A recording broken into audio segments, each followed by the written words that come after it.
In December 2019, there was a cluster of pneumonia cases in China. Investigations found that it was caused by a previously unknown virus, now named the 2019 novel coronavirus. In this video, we'll take a quick look at what's currently known about the virus. Keep in mind that this is a new virus, and what's known about the virus now might change in the future. Coronaviruses are a large group of viruses. They consist of a core of genetic material surrounded by an envelope with protein spikes. This gives it the appearance of a crown. Crown in Latin is called corona, and that's how these viruses get their name. There are different types of coronaviruses that cause respiratory and sometimes gastrointestinal symptoms. Respiratory disease can range from the common cold to pneumonia, and in most people, the symptoms tend to be mild. However, there are some types of coronaviruses that can cause severe disease. These include the severe acute respiratory syndrome coronavirus, first identified in China in 2003, and the Middle East respiratory syndrome coronavirus that was first identified in Saudi Arabia in 2012. The 2019 novel coronavirus was first identified in China.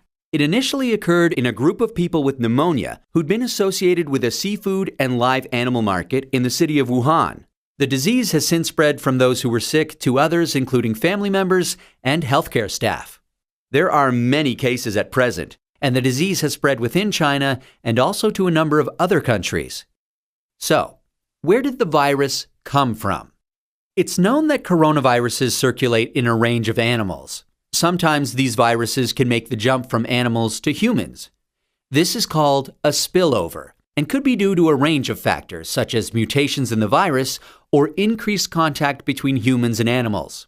For example, Ncov is known to be transmitted from camels and SARS-CoV from civet cats. The animal reservoir of the 2019 novel coronavirus is not known yet. How is it transmitted? The exact dynamics of how the virus is transmitted is yet to be determined. In general, respiratory viruses are usually transmitted through droplets created when an infected person coughs or sneezes, or through something that has been contaminated with the virus. People most at risk of infection from the novel coronavirus are those in close contact with animals, such as live animal market workers, and those who are caring for people infected with the virus, such as family members or healthcare workers. So, how does the disease present? Well, from what is known so far, there can be a number of symptoms ranging from mild to severe. There can be fever and respiratory symptoms such as cough and shortness of breath. In more severe cases, there's been pneumonia, kidney failure, and death. The mortality rate is not known yet. How can we tell whether someone is infected? The infection can be diagnosed by a test called PCR, or polymerase chain reaction. This test identifies the virus based on its genetic fingerprint. There's currently no specific medication for the virus, and treatment is supportive care.